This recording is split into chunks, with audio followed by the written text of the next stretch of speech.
Il faut que tu prophétises encore sur un grand nombre de peuples et de nations et de langues et de rois.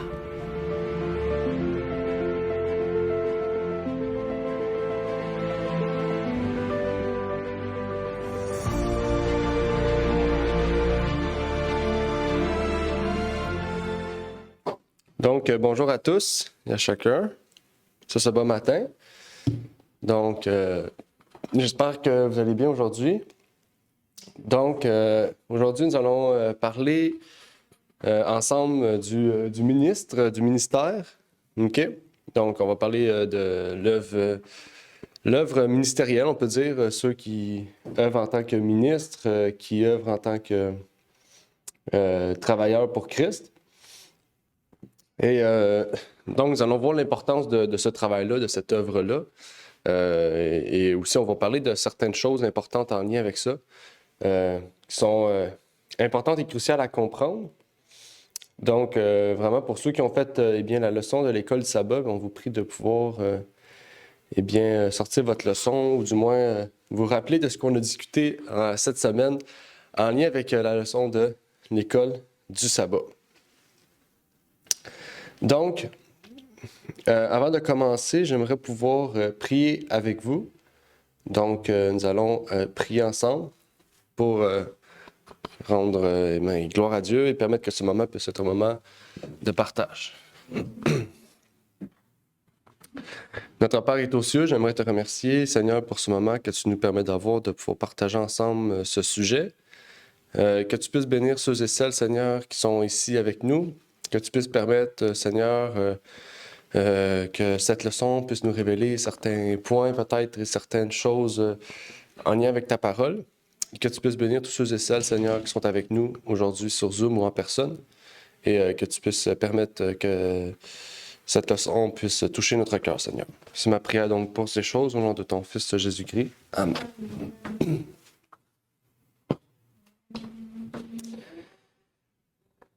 Donc, quand on commençait la leçon, on apprenait que Dieu a donné le ministère de réconciliation à Jésus-Christ, son Fils. On avait vu aussi que cette œuvre de réconciliation avait pour but de réconcilier la divinité avec l'humanité. Et donc, cette œuvre était cruciale, en fait, pour pouvoir rétablir, les liens qui étaient brisés à cause du péché. Et cela nous amenait aussi à introduire l'œuvre des ministres, des anciens, des diacres. Hein? C'est normal, j'ai pas fait l'affiche. J'ai pas eu accès à mon ordi hier. Puis Dieu, donc, voulait permettre à des êtres humains de pouvoir être des ambassadeurs et des collaborateurs pour Dieu dans cette œuvre de réconciliation. Donc, c'est vers ça qu'on va aller. Bon, ça ne marche pas. OK. Donc, comment pouvons-nous identifier un vrai ambassadeur et collaborateur du ciel? Qu'est-ce qui permet d'identifier un vrai ambassadeur et collaborateur du ciel? Première question.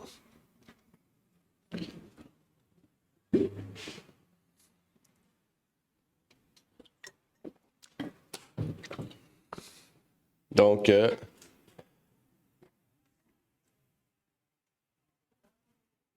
comment pouvons-nous identifier un vrai ambassadeur et collaborateur du ciel? C'est une question ouverte, on vous prie de pouvoir répondre. L'école de sabbat, c'est un moment de partage, d'études, révision. Pour ceux qui ont fait la leçon de cette semaine. Si vous avez un texte biblique peut-être qui pourrait nous permettre d'identifier un vrai ambassadeur et collaborateur du ciel, eh bien, on vous écoute. Oui, Claude? En prêchant la grâce de Dieu. OK. En prêchant la grâce de Dieu. Oui. Un texte qui dit « Soyez réconciliés avec Dieu ». Donc, nous sommes aussi des ambassadeurs pour cette tâche-là. Amen. Merci, Claude. Effectivement.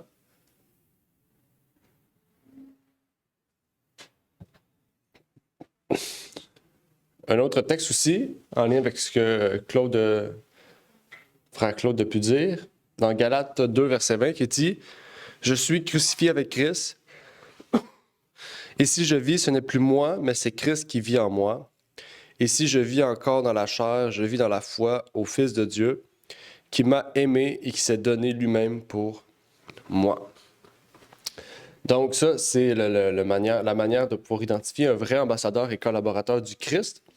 Et on remarque aussi dans cela que c'est les caractéristiques d'un berger aussi. Puisque l'Église est la bergerie, un berger, en fait, doit se donner pour protéger sa bergerie, doit s'oublier, en fait, pour mettre de l'avant ses brebis, pour protéger ses brebis, même aller chercher ceux qui se sont égarés pour leur permettre de retrouver la voie du salut. Et on comprend que le pasteur des pasteurs ou le berger des bergers, puisque le mot pasteur signifie berger, c'est Jésus-Christ, mais sur terre, il a des représentants, des hommes, qui s'occupent physiquement de cette bergerie qui est celle du Christ. Et il y a dans cela des mauvais bergers, des personnes qui se disent être des brebis, mais qui sont des loups ravissants.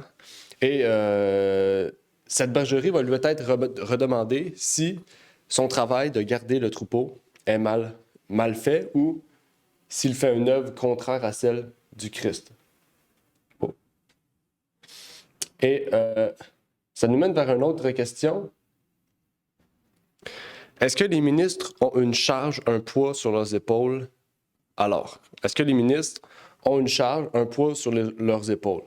Quand on dit qu'ils sont à charge d'une bergerie, est-ce qu'ils ont une charge, un poids ou, on pourrait dire, une tâche ou un fardeau? Je ne sais pas comment mieux vous l'expliquer, mais... Oui, une responsabilité, exactement. Est-ce qu'il y a des textes bibliques qui pourraient aider dans cette compréhension?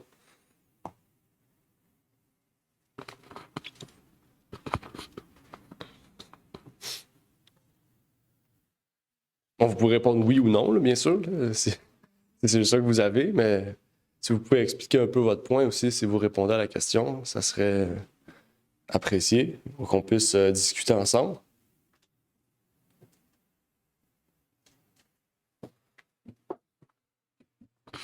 Oui, certainement. On a une tâche, on est responsable. Quand c'est l'apôtre Paul qui a dit « Malheur à moi si je ne prêche pas l'Évangile ». Donc, c'est déjà quand même une parole qui résonne dans nos oreilles. Mm-hmm. Donc, on ne doit pas la négliger. Mm-hmm. Tout à fait. Merci Claude, tout à fait. Il y a un texte dans Hébreux 11, si je ne me trompe pas, 13, c'est ça, 11 ou 13. Donc, c'est 13-17 qui nous dit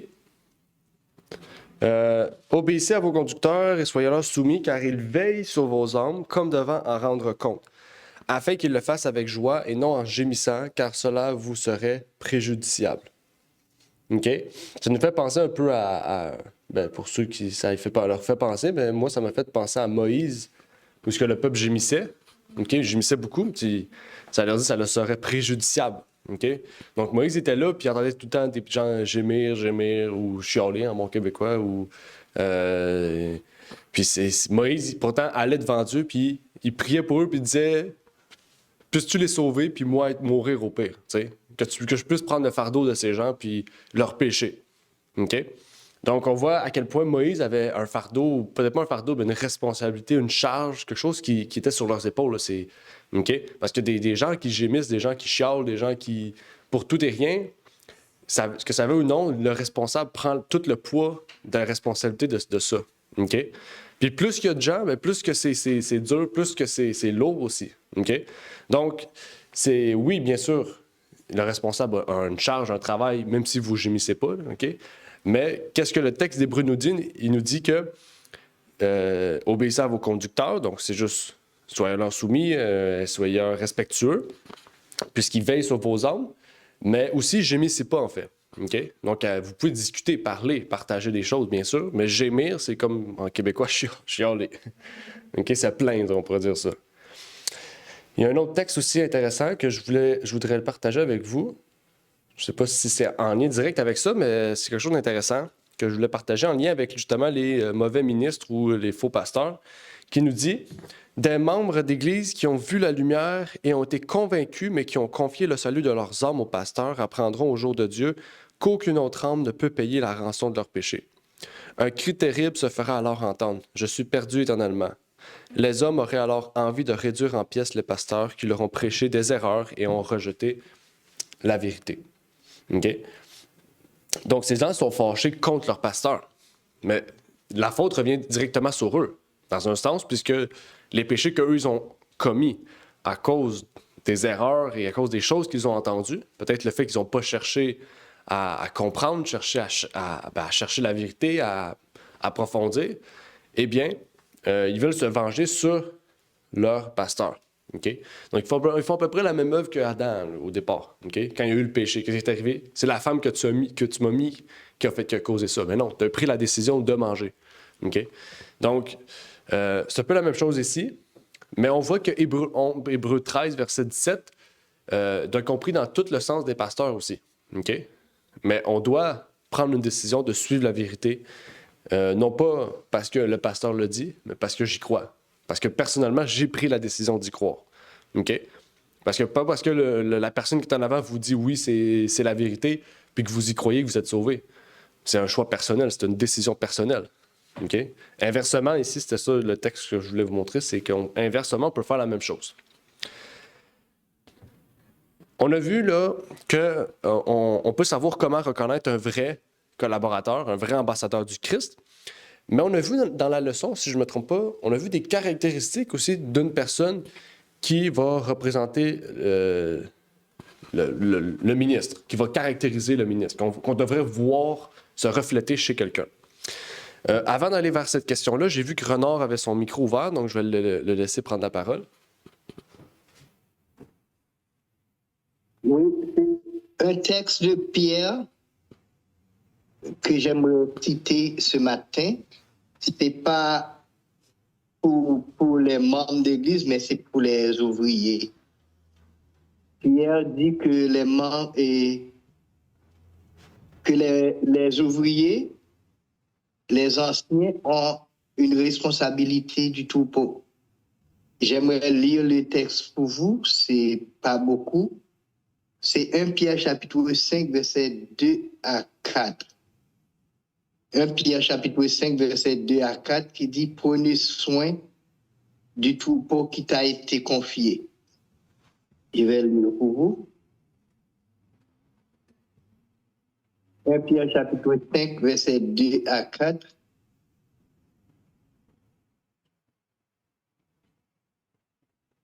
L'avez-vous trouvé? Oui. Olivier, tu peux le lire pour moi parce que j'avais pas des lunettes en ce moment-là pour le lire très bien. Écoutez. 2 Timothée 3, versets 2 à 4, c'est ça?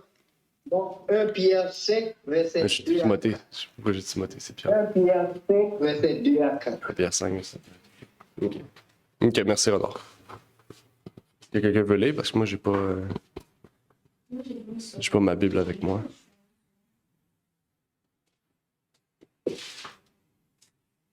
«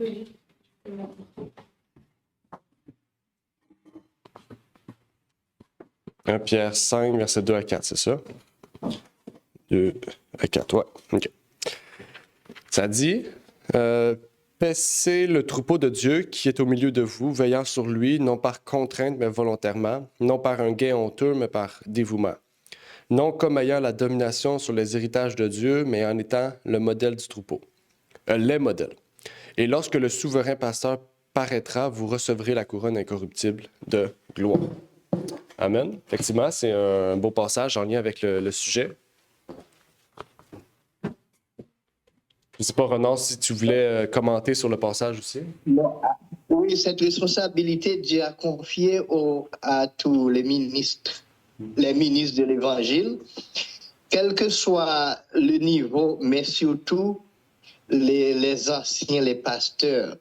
Mais moi, je dirais les diacres aussi ont leur responsabilité, mais ceux qui ont un poste d'autorité, le Seigneur dit, prenez soin du troupeau qui t'a été confié. Le Seigneur veut que, comme un berger prend soin de ses moutons, de ses brebis, que les pasteurs, les anciens font de même pour les troupeaux de Dieu. Parce que les troupeaux, c'est à Dieu, c'est pas au pasteur, mais c'est les troupeaux de Dieu. Et qui paie pour les troupeaux? C'est pas pour un gain, c'est pas comme un mercenaire qui travaille juste pour un gain. Non, le Seigneur veut que nous travaillions juste pour l'intérêt du troupeau, l'intérêt du royaume des cieux, pour que tous les brebis soient sauvés, pour que les brebis du Seigneur se portent bien, bien nourris, parce que sinon les loups vont les manger, les loups vont les dévorer et les responsables, les bergers, vont payer le prix. Mais il y a un prix que les bergers vont recevoir, c'est lorsque le souverain pasteur, les vrais bergers du troupeau, c'est Dieu. Et quand il paraîtra, il va donner vraiment une récompense pour ceux qui travaillent pour Dieu.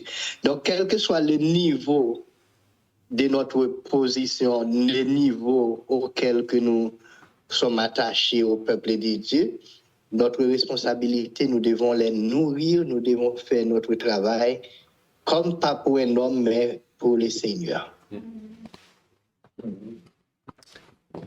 Amen. Merci, Renard. Ça encourage tous ceux et celles qui écouteront cette vidéo puis qui sont dirigeants aussi, qui s'occupent d'église, qui sont en charge. Comme tu dis aussi, en incluant les diacres aussi ont une charge aussi quand les anciens ou quand les pasteurs ne sont pas présents. C'est eux qui s'occupent. Donc, bien sûr, ils ont une charge aussi à un certain niveau d'église. Donc, en allant plus loin aussi avec ce que Renard a dit, avec tout ce qu'on a vu jusqu'à présent, on va aller voir les caractéristiques que doivent avoir ces gens. Okay? Je n'ai pas cité le texte, mais il y a un texte dans la Bible qui nous partage ou qui nous révèle quelles sont ces caractéristiques. Peut-être que vous en connaissez comme ça. Donc, je vous écoute pour savoir qu'est-ce que vous connaissez, on va comprendre ces mots-là, qu'est-ce que ça veut dire. Donc, eh bien, je vous laisse parler. Si vous avez des termes ou des caractéristiques qui vous viennent à l'esprit, eh bien, vous pouvez en citer. L'abnégation. C'était pas écrit dans le texte, mais c'est dans la leçon. Je sais pas, j'ai pas cité le texte, je sais pas pourquoi je l'ai pas cité, mais c'est dans le texte. Dans la leçon, on avait parlé des caractéristiques. C'est dans les épîtres de Paul. Je pense que c'est Galates ou Romains. Sinon, si vous avez c'est pas nécessairement des caractéristiques, mais c'est quelque chose que cette personne-là va avoir ou qu'il va subir ou etc. Là. Par exemple, je vais vous en citer une. On peut parler de les blessures. Okay? Donc, les blessures physiques, les blessures spirituelles, les blessures mentales. Donc, il va subir des attaques, il va subir des blessures. Parce que c'est lui qui représente le troupeau. Ça, c'était une des caractéristiques. Il y en a d'autres. Il y en a à peu près une dizaine, 10, 15.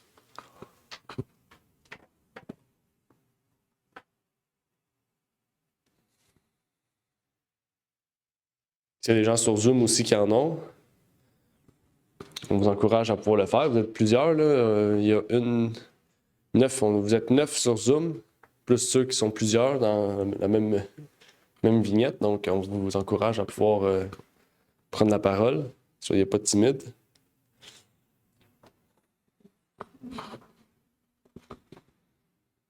Je peux vous en citer une deuxième. On parle de les séditions. On parle aussi de la prison. On parle de la pureté, les jeûnes, les travaux.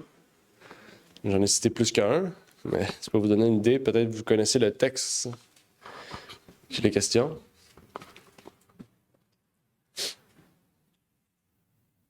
OK. Bon, on va avancer. Parce que le temps nous manque.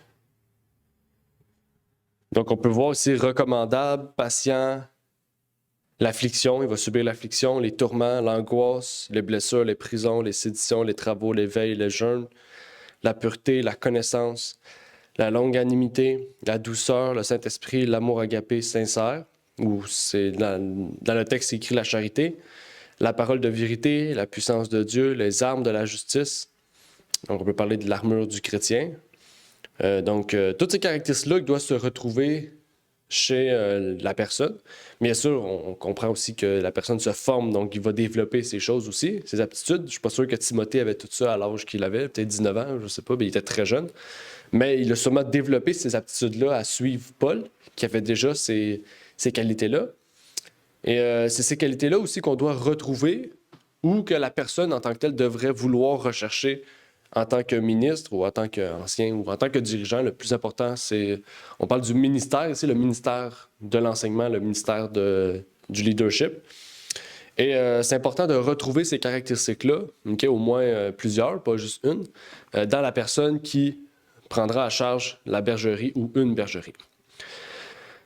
On remarque surtout dans tout ça que le moi doit être détruit pour laisser place à Christ, pour laisser pleinement Christ travailler en cette personne. Cela leur permettra aussi de prêcher complètement le Christ et de s'oublier soi-même. Ça, c'est très important. La façon dont la personne prêche, on peut voir s'il prêche le Christ ou s'il prêche le Christ, bien, selon moi. C'est selon le moi. Ça, c'est important.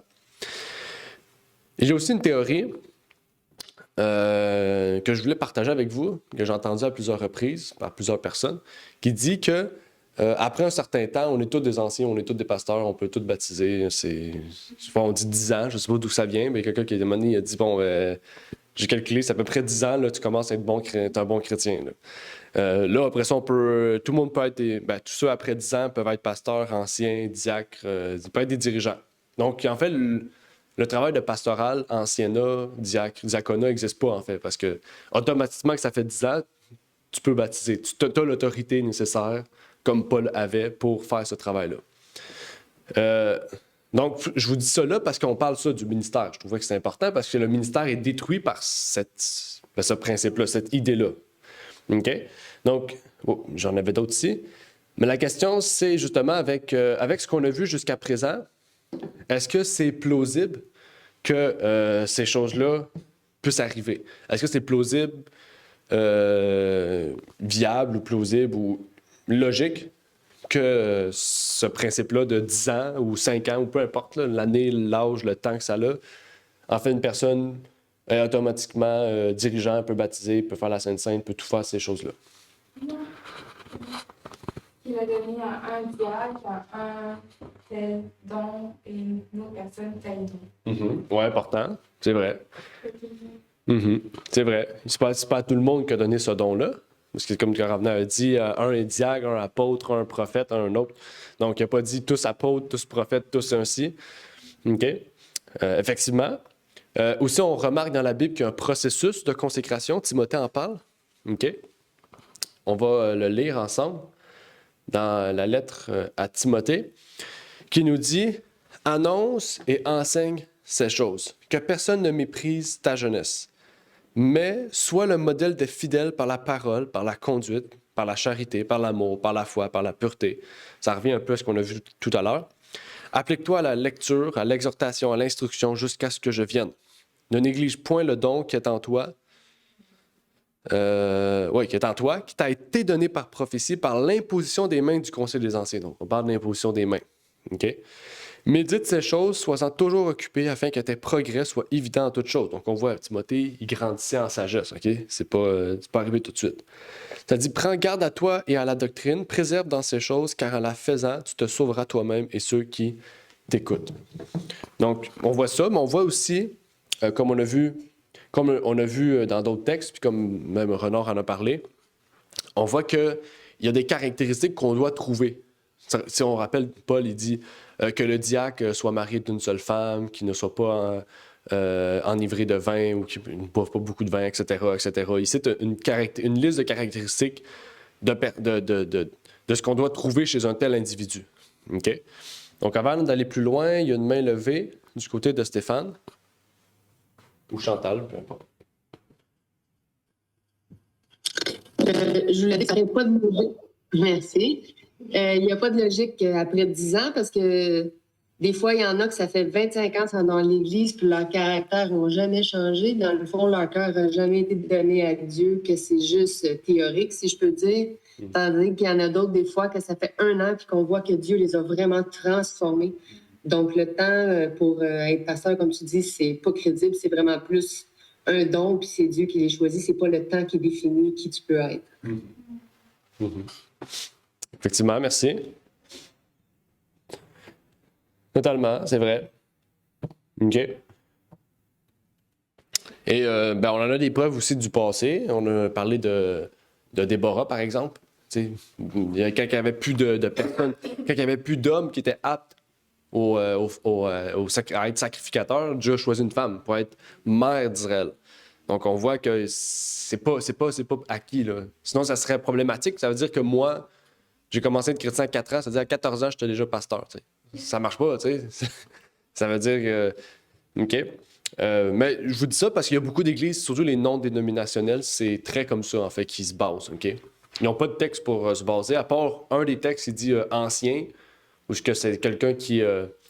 Parce qu'avant, les premiers chrétiens, quelqu'un qui était ancien, c'était quelqu'un qui était avancé en âge et dans le christianisme, qui devenait ancien. Peut-être que c'est de là que vient l'origine du mot « ancien », le fait que quelqu'un qui était ancien dans la foi, mais on n'a aucune preuve de ça. Okay? C'est juste une idée ou un sous-entendu, on peut dire, d'après l'origine du mot, qui serait plausible, bien sûr. Mais aujourd'hui encore, ça veut dire, si dans l'Église, il n'y a pas de personnes âgées, ou il n'y a pas de personnes avancées en foi, mais il n'y a pas d'anciens, tu sais. Donc, il y aurait une problématique à ça. Puis on voit aussi que les anciens de l'époque imposaient les mains à Timothée. Donc, c'était vraiment un processus d'imposition des mains qu'on devenait ancien ou pasteur, ou etc. Donc, déjà, ça revient à ça. Mais on voit vraiment que c'était un principe de sélection, comme on vous avait dit, un principe de don. Okay? Donc, c'était pas acquis, c'était pas automatique par un temps ou etc. J'ai vu que Claude avait levé la main. Oui, mais c'est ça, c'est les anciens qui, non seulement ils faisaient l'imposition des mains, mais ils choisissaient la personne. Ils voyaient les qualités de la personne pour être ancien, pour pouvoir diriger le peuple de Dieu. Donc, c'est les premiers qui traitent, c'est ça, avant l'imposition des mains. Si vraiment les gens ne sont pas aptes à faire tel ou tel ministère, mais ils n'imposeront pas les mains, là, dans ce sens. Ouais. Effectivement. Donc, merci pour les interventions. On avance. Maintenant, en parlant de ça, puisqu'on parle de ministère, ministre, ancien, diacre, etc., on peut parler des femmes aussi, puisque les femmes, on peut se dire, qu'est-ce qu'ils ont à faire là-dedans? Est-ce qu'ils ont un travail à faire là-dedans? Donc, une des questions que j'aimerais vous poser, et là, lisez bien la question, OK? Est-ce que les femmes peuvent faire aussi un travail pastoral? Donc là, ici, la question, c'est pas est-ce que les femmes peuvent être pasteurs? On sait que la question, c'est non. Est-ce que les femmes peuvent être anciens? Non. Diacre? Non. Les femmes peuvent être diaconesses dans l'œuvre du diaconat. Mais ici, c'est un travail pastoral. Là, il faut comprendre qu'est-ce que c'est un travail pastoral pour pouvoir répondre à la question. Ou vous pouvez aussi donner votre opinion sur la question. Mais la question, c'est est-ce que les femmes peuvent faire un travail pastoral? Donc, c'est peut-être une question difficile si vous ne savez pas c'est quoi un travail pastoral, mais si vous savez ce que c'est, eh bien, vous pouvez répondre facilement. Donc, est-ce que les femmes peuvent faire un travail pastoral? Donc, c'est à vous de répondre.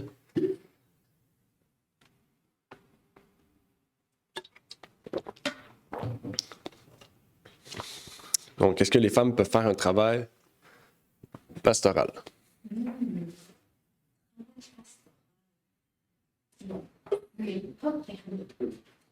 Olivier, est-ce que vous pouvez nous expliquer c'est quoi un travail pastoral? Oui.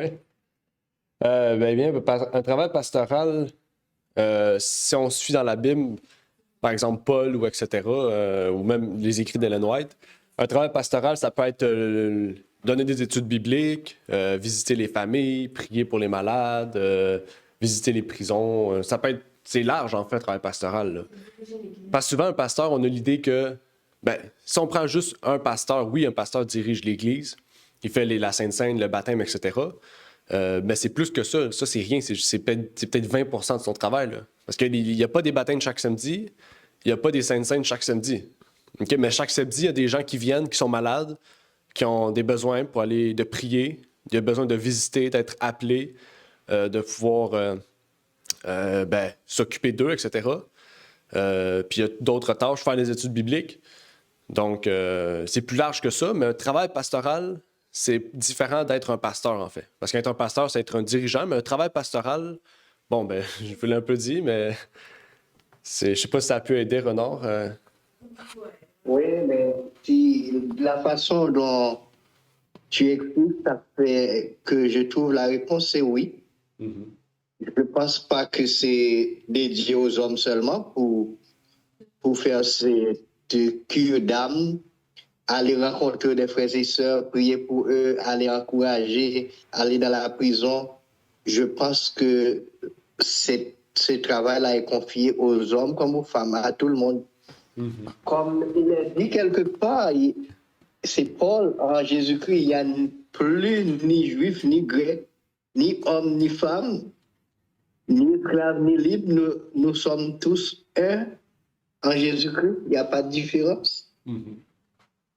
Ouais. Mm-hmm. Oui, tout à fait. Tout à fait. On va aller lire une citation. Oui, Armand? On va lire la citation. Oui, je pense un exemple, c'est comme toi, Olivier, tu fais un travail pastoral et Ravna, elle t'aide à faire toutes sortes de choses. Elle fait des chants, elle lit, ça fait qu'elle aussi fait un travail pastoral pour aider à toi. Mm-hmm. Mm-hmm. Mm-hmm. Oui, très bon exemple. Merci, Armand. Très bon exemple. Très bon exemple. Même elle en parle. Je n'ai pas cité ce texte-là, mais elle en parle là, de cela. En fait, quand la femme d'un ministre l'accompagne dans ses voyages ou dans ses missions, elle dit que cette femme fait une œuvre pastorale puis qu'elle devrait aussi être soutenue par l'Église aussi en ce sens, puisqu'elle-même se sacrifie pour la cause de Dieu.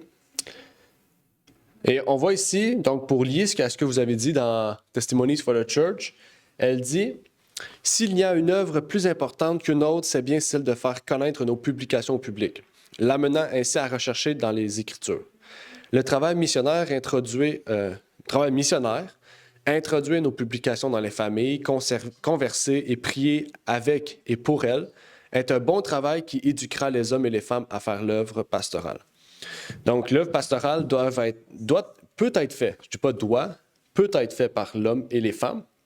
Et c'est pour ça que les pionniers adventistes donnaient des créances ministérielles, des licences ministérielles, pas des créances ministérielles, des licences ministérielles ou des créances missionnaires à des femmes, parce que des femmes aussi faisaient une œuvre missionnaire, en fait, okay? Ou une œuvre pastorale. Mais il n'y a aucune femme qui a été pasteur, aucune femme a été ancien. C'est pour ça que j'ai dit licence ministérielle et non pas créance ministérielle. Mais il y a beaucoup de femmes, autant des pionniers, qui ont fait une œuvre extraordinaire. Et pas seulement une œuvre dans la santé, mais une œuvre aussi de prière, une œuvre de bienveillance, une œuvre d'aide aux pasteurs. Parce que quand l'Église commence à grossir, en fait, il y a un besoin. Okay? Puis comme Renard a dit, il n'y a plus ni homme ni femme. Hommes et femmes doivent être au service de Dieu. Et ça a été le problème général des Juifs, c'est que les Juifs, pour eux, les femmes devaient rester à la maison, puis c'est tout. Okay? Donc les hommes devaient tout faire. Mais Dieu a dit non. Les hommes et les femmes doivent prendre part au ministère de Christ. Donc ils ont une œuvre.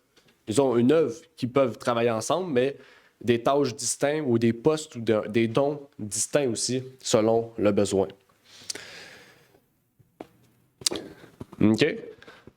Avançons. Dieu nous révèle l'essentiel et la nécessité d'avoir des ambassadeurs du Christ. C'est important. Dans la leçon qu'on a étudiée cette semaine, on a vu l'importance. OK? Parce qu'aujourd'hui, une des tendances, c'est de s'autoproclamer pasteur, s'autoproclamer ancien, s'autoproclamer on peut baptiser, peu importe.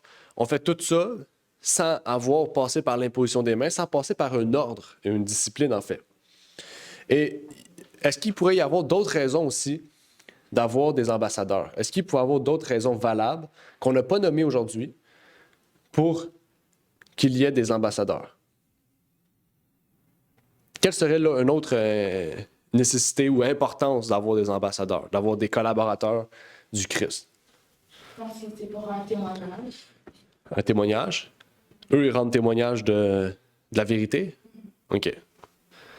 Donc, Aravna a dit que les dirigeants, ceux qui ont un ministère, le ministère, rendent témoignage de la vérité.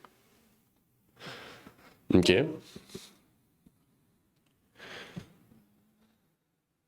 Est-ce qu'il y aurait une autre chose? Moi, Olivier, cette semaine, je fais un ministère chez moi. C'est essayer de... Je ne fais pas une liste, mais c'est de prier pour les membres d'église. C'est de prier pour que le Seigneur assiste, pour que le Seigneur assiste chaque membre d'église. Il y a des noms que je ne connais pas, mais je connais la majorité des noms de notre petit groupe. Je prie pour eux, pour que le Seigneur les assiste. Et si je savais que quelqu'un a un problème particulier, je prie pour ce problème. Et c'est un ministère qu'on peut faire à distance. On n'a pas besoin de recevoir l'imposition des mains pour qu'on prie. Pour qu'on prie pour nos frères et sœurs. Et parfois, le Seigneur, c'est une sorte de ministère d'intercession. Et quand on s'occupe des autres, la Bible dit celui qui arrose sera lui-même arrosé. Donc, je prends ce plaisir-là à prier pour l'Église, pour que le Seigneur les assiste, pour que le Seigneur les remplisse du Saint-Esprit, pour que le Seigneur, ceux qui n'ont pas de travail, ceux qui sont malades, pour qu'ils soient guéris. Et je trouve que le Seigneur prend plaisir à un tel ministère. Amen. Oui, c'est un très beau ministère. C'est aussi ce qu'on fait chaque lundi. On fait des prières d'intercession aussi. C'est pas mal ça. On appelait ça le sentinelle de prière, mais c'est de l'intercession pour ceux qui sont malades, pour ceux qui sont dans le besoin. Donc, ça rejoint beaucoup exactement ce que Renard discutait, se parlait. Puis les hommes et les femmes sont encouragés à prier. Donc, à prier, puis à faire des prières d'intercession aussi, qu'elles soient publiques ou privées. Dans tous les cas, ça revient à la prière, puis la prière est encouragée par tout le monde. Il n'y a pas d'interdiction. Mais on va en reparler ça la semaine prochaine, Dieu voulant. Okay? Parce que la semaine prochaine, on va parler des filles de Dieu, la troisième partie. On va parler des filles de Dieu pour aujourd'hui. Donc, qu'est-ce que Dieu a appelé les femmes à faire aujourd'hui? Est-ce que c'est différent de l'époque ou... Et on va parler de ça, la prière, puis d'autres choses qui sont peut-être plus difficiles aujourd'hui encore à comprendre ou à bien discerner. Mais avec tout ce que vous avez dit, on va lire un texte dans Éphésiens. C'est un gros texte, on va prendre le temps de le comprendre. Ça va être là-dessus qu'on va terminer, ça va être notre dernier texte. Après, il y aura l'appel du jour. On nous dit dans Éphésiens 4, 11 à 16... C'est aussi lui qui a établi les uns apôtres, les autres prophètes, les autres évangélistes et les autres pasteurs et docteurs. Là, ça, je ne vais pas l'expliquer, on comprend. Ça dit pour le perfectionnement des saints, pour l'œuvre du ministère, pour l'édification du corps de Christ. Donc, ces gens-là ont été choisis pour le perfectionnement des saints. C'est quoi? Pour amener les saints à la perfection. OK?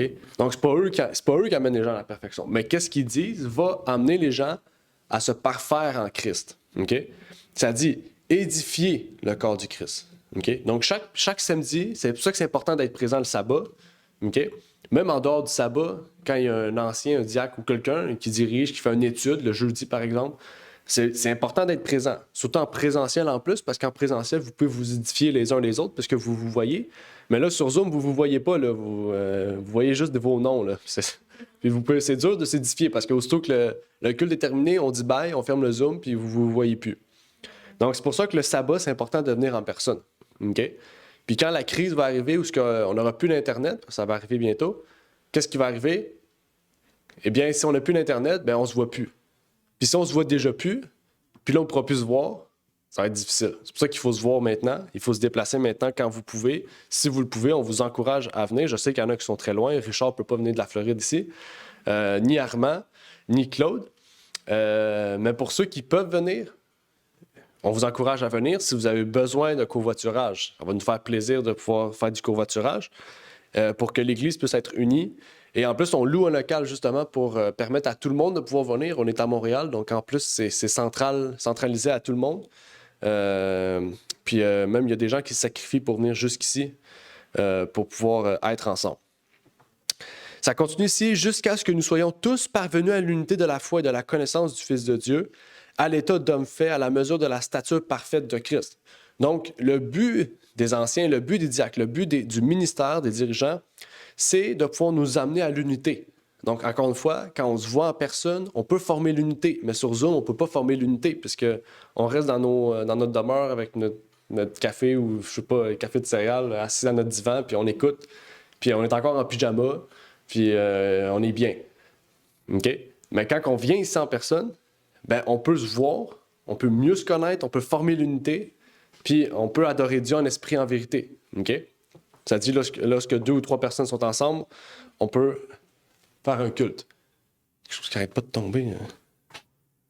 Je sais pas. Je pense pas. Verset 14. « Pour que nous ne soyons plus de petits enfants flottants et emportés çà et là à tout vent de doctrine par la tromperie des hommes et par leur adresse à séduire artificieusement, mais que professant la vérité dans la charité, nous croissons en toutes choses dans celui qui est le chef de Christ. » Encore une fois, c'est quoi le but d'être présent le samedi, le sabbat, pour les sermons, les écoles du sabbat, les témoignages? Le but, c'est de ne pas être pris par tout vent de doctrine. C'est-à-dire que vous entendez une doctrine, une tournade qui vient sur vous, vous puissiez être ferme sur le roc. Et c'est le sabbat, en fait, quand vous avez des questions. « Ah, j'ai entendu telle chose, est-ce que c'est vrai? » OK. Vous en parlez à votre responsable, donc ancien diacre, pasteur, peu importe.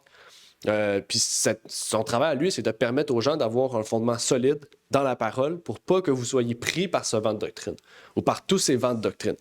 Donc, c'est pour ça que c'est important de discuter, important d'être présent, d'étudier, d'être des béréens. OK? Parce que sinon, vous pouvez juste vous asseoir comme on est là en ce moment, écouter, fermer le Zoom, puis oublier déjà ce qu'on a vu ce matin. OK?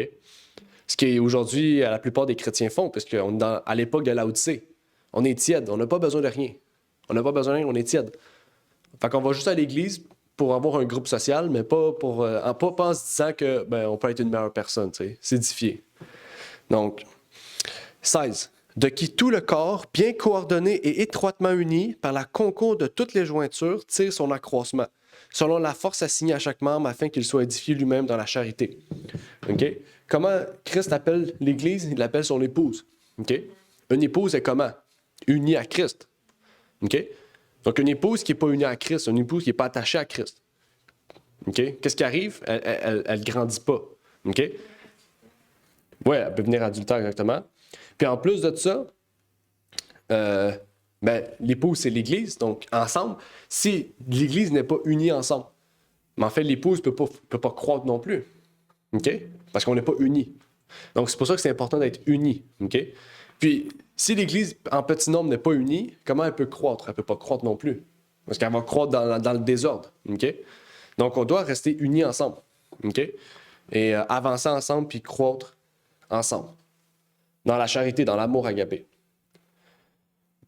Je ne sais pas s'il y a des questions face à ce qu'on a lu. C'est quand même un gros paragraphe, mais on a expliqué verset par verset. C'est en fondation, en basique. Là. Je sais qu'il y en a qui étudient Éphésiens en ce moment, donc ça vous a peut-être aidé à comprendre le chapitre.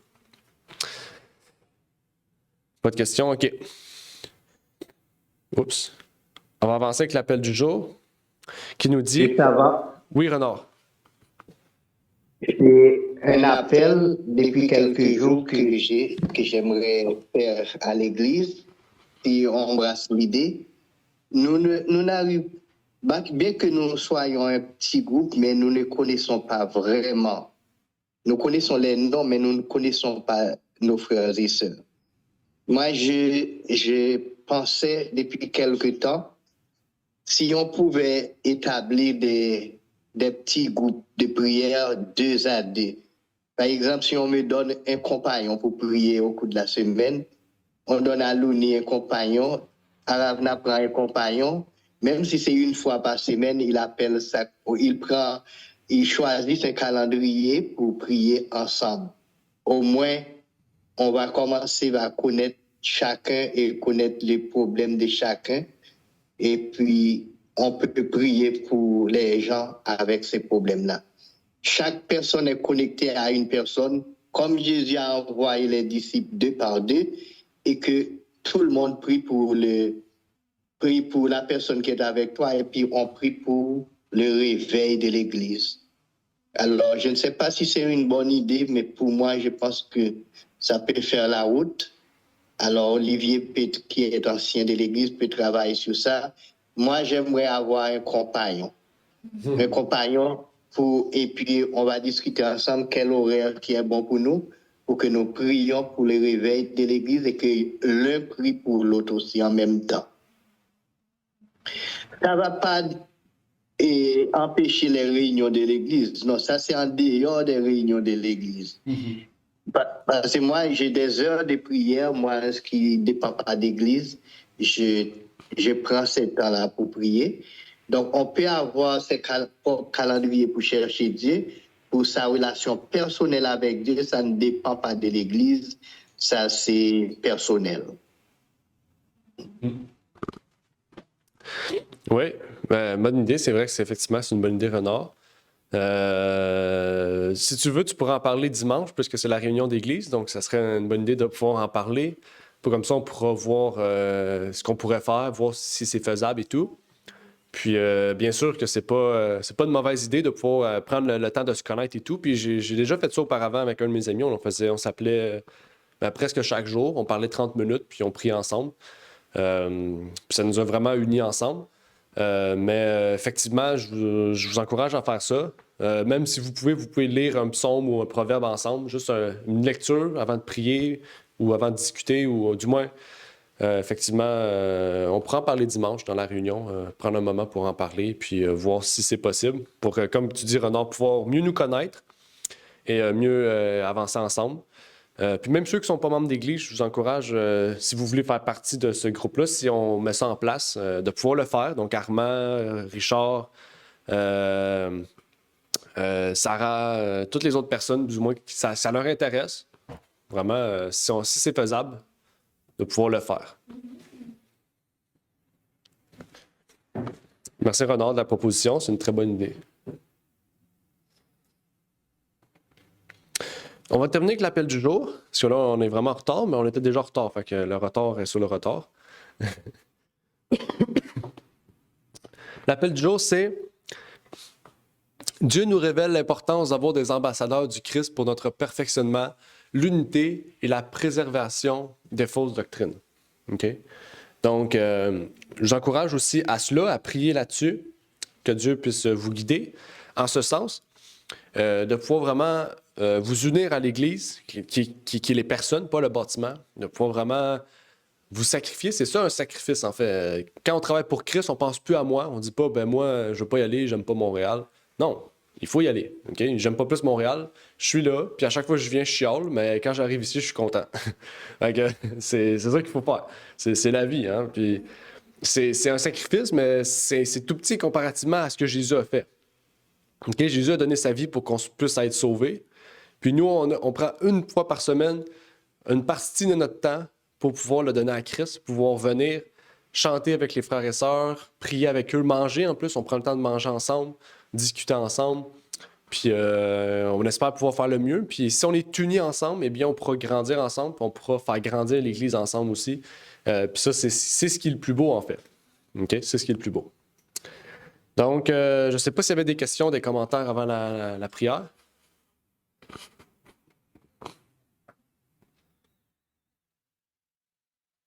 Non? OK. Donc, nous allons terminer par la prière. Notre Père qui est aux cieux, j'aimerais te remercier pour ce moment que tu nous permets d'avoir, de pouvoir partager ensemble ce sujet du ministère.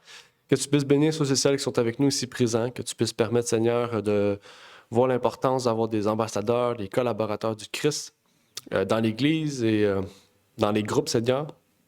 Que tu puisses bénir ces gens aussi qui sont ambassadeurs et collaborateurs, qui puissent être des bons bergers, Seigneur, de meilleurs bergers, qui puissent se perfectionner eux-mêmes dans la connaissance, dans la pratique, pour qu'ils puissent toujours être de meilleurs exemples, Seigneur, pour ton troupeau. et que tu puisses bénir tous ceux et celles, Seigneur, qui peut-être qui ont ce don et qui aimeraient avoir l'opportunité de pouvoir mettre ce don en profit pour qu'ils puissent être des ambassadeurs du Christ et non pas de faux bergers, Seigneur.